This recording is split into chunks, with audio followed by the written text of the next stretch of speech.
일단 리스크 있는 요인은 또 잘 알고 봐야지 우리가 다음을 도약할 수 있기 때문에 요소 조목조목 알려드릴 건 알려드려야 되는데요. AMD가 AI 가속기 기업입니다. 근데 이제 실적을 발표를 했는데 시간의 주가에서 시간의 거래에서 지금 8%대 급락을 하고 있는데요. 정말 실적은 좋았거든요. 4분기 호실적을 공개를 했습니다. 그래서 여기는 이제 쉽게 간단하게만 표현을 해놨는데 게다가 1분기 같은 경우에도 실적 전망치 있잖아요. 가이던스 같은 경우에도 어떻게 보면은 시장에서 어느 정도 예상한 거 좀 웃돌 가능성에 대해서 언급해서 이런 부분은 긍정적이었습니다.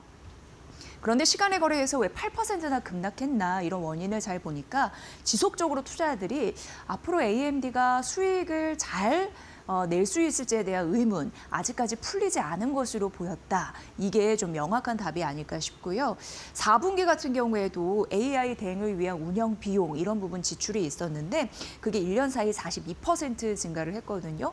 그리고 하반기 대규모 생산 확대 이런 부분에 있어서도 병목 현상이 있을 수 있다는 것을 언급을 했습니다. 이 얘기인즉슨 시장은 호실적을 내더라도 앞으로 수익 모델이 정확한지 거기에서 돈을 벌 수 있는지 이모저모를 잘 따지기 시작했다. 결국 다음 페이지에서 만나보면 AI 기업은 결국 돈을 잘 버는 것인지 감시를 해야 되는 그런 타이밍이다라는 걸 말씀드리고 싶습니다. 지금 전반적으로 뉴욕 증시 같은 경우에 변동성이 확대가 되면서 기술주 중심으로 떨어지는 흐름들이 나타났는데요. 소프트웨어가 흔들리니까 클라우드에 영향을 미쳤고 이게 반도체에도 영향을 미친 연쇄적인 그런 흐름들이 있어서 한번 살펴보도록 하겠습니다. 소프트웨어가 좀 안 좋았어요. 그런데 ETF 같은 경우에는 연중 20% 떨어지면서 사실 나스닥 지수를 하락한 그런 주도 요인이 됐다라는 점 말씀드리고요. 생성형 AI 기업이 있습니다. 엔트로피 기업이 AI2를 발표를 했습니다. 그러면서 이게 어떻게 보면은 기업이 자체적으로 소프트웨어, 이런 툴, 이런 부분을 개발했다라고 보시면 됩니다.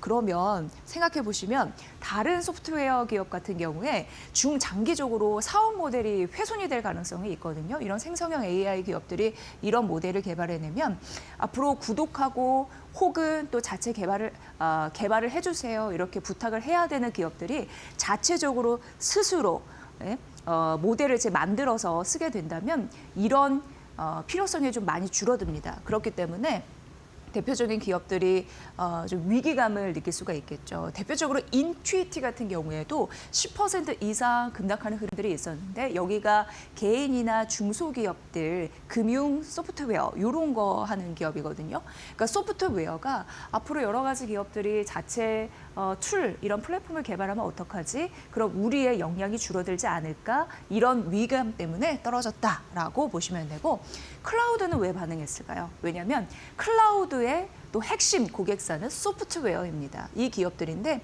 만에 하나 소프트웨어 기업들의 수익성, 여기에서 이제 돈을 못 벌면 클라우드 수요가 줄어들 수밖에 없겠죠. 그러니까 클라우드 기업들은 당연히 심심치 않는 타격을 받을 겁니다. 그리고 클라우드 같은 경우에 기업 같은 경우에 설비 투자에 대한 결정을 하잖아요. 그 이후에 반도체 칩을 주문을 할지 미리 주문을 할지 그런 걸 결정하는 구조입니다. 그렇기 때문에 결국 이게 또 반도체 업종에도 영향을 미치는 거죠. 반도체 업종 같은 경우에는 칩 주문이 혹시 줄어들지 않을까라는 우려를 했다는 거 일부분 영향을 받았고요. 지금 오픈 AI와 엔비디아 관련해서 좀 마찰 이런 부분 때문에 주가의 변동성이 있습니다. 그런데 큰 틀에서 어쨌든 보면 알고리즘 효과 때문에 그런 효율적으로 만들어내는 그런 시스템 때문에 결과적으로 고가의 AI 칩 이런 부분에 대해서 기업 입장에서는 마진이 둔화되는 것이 아니냐 이런 우려가 자연스럽게 생길 수가 있죠. 그러면 반도체가 지금까지 형성된 밸류 이런 부분이 좀 부담스럽지 않을까? 투자자들이 이런 생각을 합니다. 그래서 간밤 뉴욕 시장 이런 게 이제 조정의 빌미가 됐다라는 거고 소프트웨어 쪽이 좀 흔들리다 보니까 클라우드 흔들렸고 이게 반도체에도 영향을 미쳤다. 이렇게 연쇄적으로 영향을 미쳤다. 이런 부분 좀 알려드립니다. 그런데 여기를 보시면 월마트는 올랐거든요. 이 월마트에 굉장히 중요한 부분이 있습니다. 뭐 잘하는 기업들은 지속적으로 고공행진을 하고 있습니다.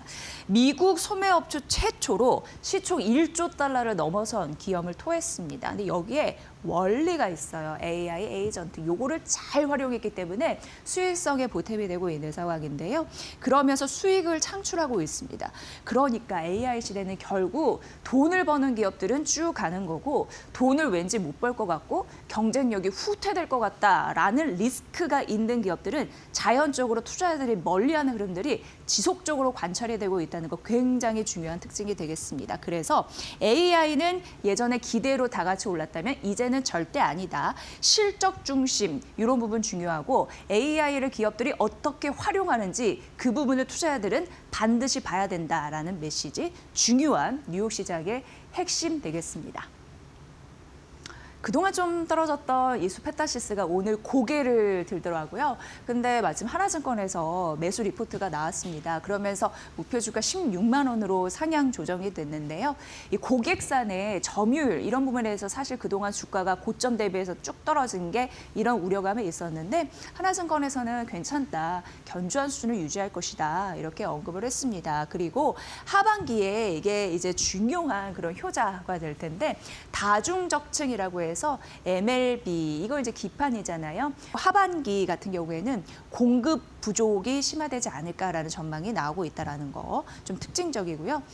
워낙 이제 영업 환경이 우호적이다 보니까 증설에 대한 가능성 이런 부분에 대한 물량 확대 이 부분을 좀 보셔야 되는데 잘 되고 있다고 하고 이런 추가적으로 실적도 좋아지지 않겠느냐라는 것이 증권사의 얘기였습니다. 실제로 지금 3단계로 캐펙스 확장 구도에 대한 전략을 갖고 있는데 이미 1단계 대구 5공장 증설은 마무리 단계 됐습니다. 마무리가 끝났습니다. 이런 흐름으로 차근차근 이어지지 않을까에 대한 관심 보셔야 될 것 같고요. 올해 실적 전망치를 하나증권에서 재차 상향 조정하면서 목표 주가를 올려 잡았습니다. 영업이익단의 수치 여기다 제시했으니까 이 부분 참고해 보시면 될 것 같습니다. 그러니까 지금 실적 시즌이고 앞으로 실적 전망 더해서 AI 시대의 반도체 이런 부분에서 누가 더 큰 수익을 창출할 수 있는가 지속적으로 이런 싸움이니까 저희가 잘 판단해서 여러분께 소개를 해드리겠습니다.